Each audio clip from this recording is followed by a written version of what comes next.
everyone, BB Soto here, and today I'm popping in with a little bit of an exercise that I was hoping I could walk through with you guys. It's not exactly specific to like symbolism in any one card, but instead, as I've been researching the High Priestess card and the amount of symbolism that's in there, it's had me thinking in kind of a story mode. And of course, as someone who reads these cards from that archetypal, like Jungian perspective, I've been working for a long time, like internally, kind of putting the story together of the major arcana, the Fool's Journey. And a lot of readers do this. I've read a lot of different ways to look at this journey and the kind of the themes and the archetypes. But really, the High Priestess card, I've had to do a lot of research to fully come to understand. And I wouldn't even say I'm necessarily at the point of understanding. It's definitely one of the most mysterious cards, but it led me down a path of mythology. So it had me kind of thinking of the personages, the steps, everything like that. Quick side note, I'm really excited. So isn't it kind of funny how we learn things a little out of order? So Pamela Smith and Arthur Waite produced their deck in 1909, and it was printed by Ryder and Son Limited Printing Company. So that's where we get Ryder Smith Waite as the name of the deck.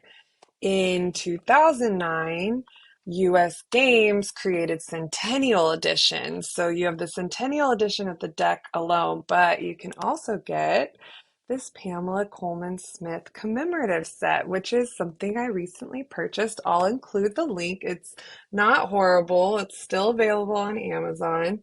So you get, on one side, you get the deck of cards with her signature nice and big there.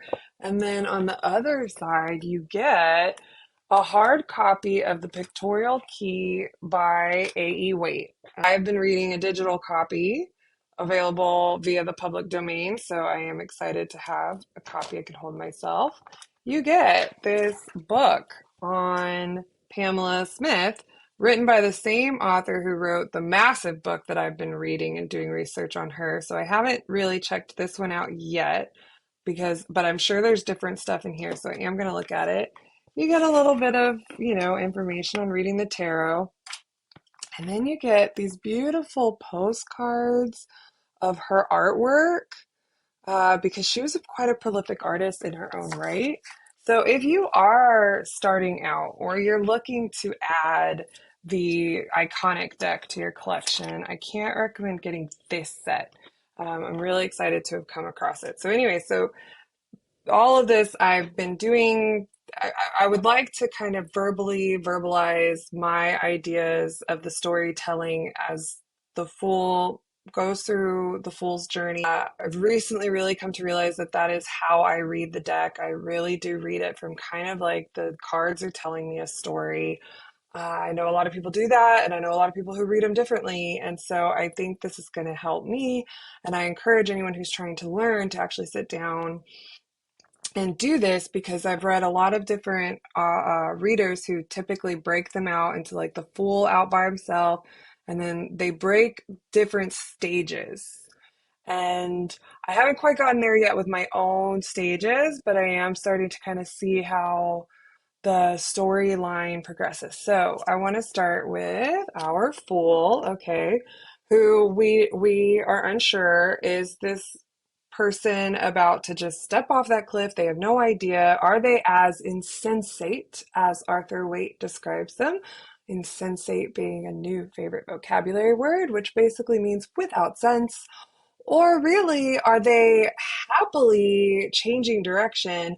Are they happily about to leap off that cliff and holding blind faith that there is indeed something below to catch their fall and that they are going to be happy? So, but what we realize is like consciousness is rising, it being numbered 0, the innocence, the purity, and the white dog, the white rose. This is someone who just does not know yet. They have, either way, they don't know what's on their journey yet. But then we move into the magician, is now aware that they're on a journey, and they are not only aware, they are manifesting what they want to happen. As above, so below. Okay, this we no longer see the consciousness in the sun. We are surrounded by the consciousness. And then, of course, I highly recommend you check out the symbolism of the rose, whether it be for me or someone else. It's fascinating. Then we move into the high priestess, who I think this video is a little bit of me procrastinating, trying to verbalize everything that's in this card, all the many, many mythological personages she could represent. But really, she is okay. So we're now manifesting, but so here comes that ancient divine wisdom, that wisdom we are all innately born with that we use to get through life. Then we meet the Empress, who is that creative energy, how we can actually physically create things in our reality.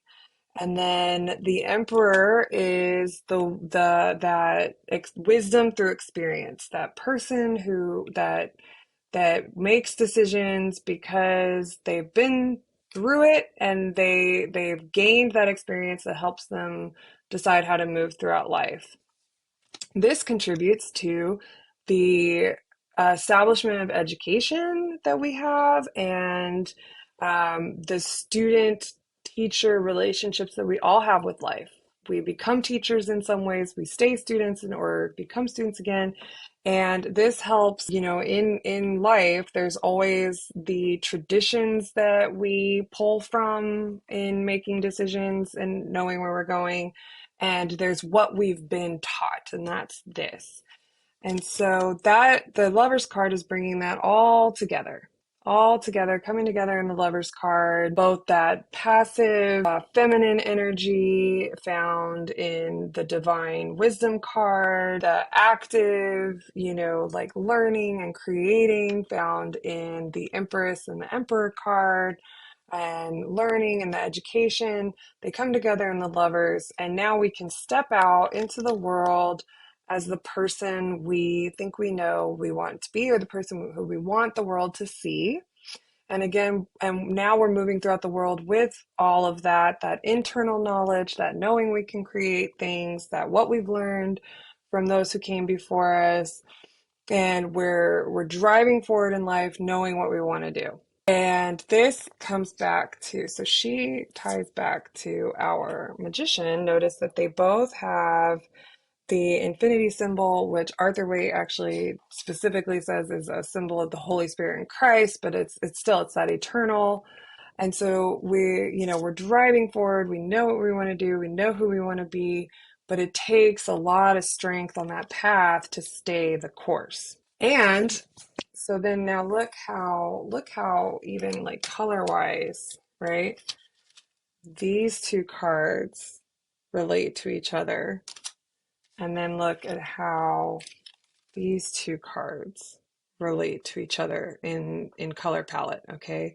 Because here we have times in our life where we have to step inward, introspect, rest, reflect, and redirect and self-direct and come to know our own inner guiding light. This is like universal internal wisdom. This is our own internal wisdom. Let me see if I've lost myself in my deck here. I have. Okay. So then, of course, as soon as we've done all that, well, then life steps in and we have no control over anything. We can do all this, but we still have no control over really where our life is going to take us because fate and fortune will step in. This is what I call the John Lennon card. This is life is what happens while we're busy making other plans. Okay, and interestingly enough, that happens 1 plus 0. This is 0. This is 10. This is, about halfway through the major arcana. Sure enough, life steps in. And so then where was I with the cards? Okay, so then we are now making decisions. Justice, so this card stumps me a little bit, almost as much as the High Priestess sometimes. So we are now able to like weigh our decisions in an outward way. We have gained experience. We can weigh our decisions. We can, the sword cuts things through a different way. So we are able to make decisions and make judgments for our life out in the external world, and sometimes in doing so, we get turned on our head. So it's like the life steps in, throws us for a loop, turns the tables on us. We have to decide what to do, but sometimes we're stuck, or sometimes we have to like look at things from a completely different perspective. Double-edged sword, the scales, balancing the way we look at things. Sometimes we have to make a choice to sacrifice something. We thought we were going one way, now we're not. Real life example of this is recently my son had reason to need to come back to homeschooling.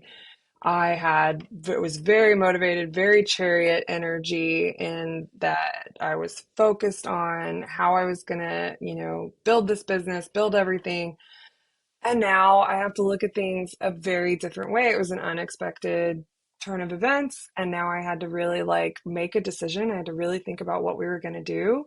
And he's coming back to homeschool. So now I have to look at things a little bit differently. And I have to like make a little bit of sacrifice of the vision that I had for how my working day would look now that he had gone back to school, and I have to move forward from there. So then so then something about us changes, something about us, the death card I call the butterfly card.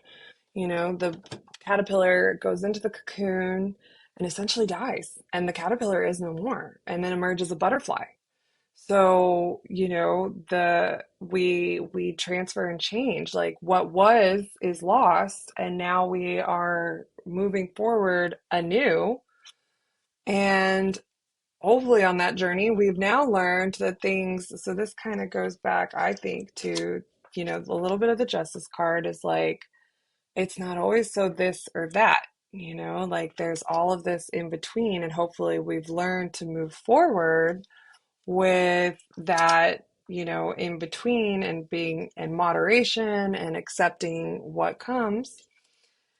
But our shadow selves, the part of us that is scared, lonely, sad, hurt, traumatized, damaged, whatever, is always going to come back out. It's always going to happen. And are we really, truly as chained by it or not? Like temptation to backslide or not learn is always going to be there. And then this card is, again, we have things that, the Wheel of Fortune is like a turn of events, right? And that sends us into kind of reevaluating, looking, potentially having things from a new perspective. This is something that happens in our life that's complete and total upheaval, that breaks everything down. Be it literally like your whole life has changed and you have to rebuild in your external world, or whatever's happened to you has completely broken down all of your emotional understanding or walls, and you are having to build it up from the ground up. Like it is, complete, like what was before is completely gone. And this is referring to in your life. So the death card is more of like what was about you is now left behind and you're moving forward differently. This is your life has been changed. Behind that, though, is often something we didn't know was in front of us, something we didn't see, a direction to go. That if this, I say horrible because usually it is something really painful and horrible, but if it's these are the moments that if that hadn't happened, this wonderful thing in our life wouldn't have come about and changed our direction and changed us for good. And with those events often come the rising. This is like the rising of the unconscious, things that we didn't even know we wanted, things that we didn't even know were a part of us, things we didn't even know we felt, people we didn't know, paths we didn't know that existed, come forward. And now we are moving with some consciousness. Now we are following. So these cards are related. Okay. So we've got the sun, big and bright, the flowing, banner that mimics the flowing of the tunic, the white horse instead of the white dog. So the childhood youth who's now in command of where he's going versus society and inner critic saying, wait, wait, wait, where are you going? Where are you going? Well, now this child is in command. Okay, so we are moving forward now with absolute conviction. We know where we're going. We're being called to our higher purpose. We are surrendering to that higher purpose. I call this the wake up call card. This is those moments where you realize you have not been living your life according to how you really feel your purpose is. And when we get to this card, if we can then get, this is the integration card. This is the, we've learned that lesson and we are actually going to incorporate, we are going to end that cycle of not living according to who we are. And we are going to move forward with the lessons that we've learned. And then alas, but what does that bring us? That usually brings us right back here. So that is my storytelling for the Fool's Journey through the major arcana, kind of the archetypes of the stages and people and events, situations that we find ourselves in life. And what I find about the tarot is that, okay, I've kind of come to this level of understanding now, but by next year, year after, I will probably have a completely different understanding. And so to just kind of illustrate, hopefully I can get the cards and not make you wait too long. If you've actually stuck it out with me this far, I love you for that. So I just, to kind of illustrate the idea that people have stages. So if you notice, like these cards really focus on a person. Okay, until we get here. Now we have, or actually here, now we have more than one person. But so we're it's like we're expanding. So we're going through a stage that is all us, right? And then we get to where we start actually interacting out with the community. And then, so a lot of people think those cards represent one stage, and then we get to 8, 7, 9. And then we get strength. So this is like the first stage of life where we come into kind of consciousness, internal growth. Then we step out. This is the stage where we learn to navigate life with other people, is the next stage. And then I think it's around like the death card. That's where we're like the mature stage, like where we're really starting to learn the hard lessons. So I hope that was helpful for anybody who's also trying to work this out in their head. I welcome any contribution to the conversation. I do ask that any contribution to the conversation be kind and constructive. Otherwise, please hold your thoughts. And thank you so much. If you made it this far, please consider joining me on Patreon. Please consider becoming a patron. I do have exclusive content for those who want to spend $5 a month. And otherwise, please visit my website, bbsoto.com. And I recently added a written blog format to my series on tarot symbolism, so I'd love if you'd go over there and subscribe to it. Thank you so much. I'll see you soon.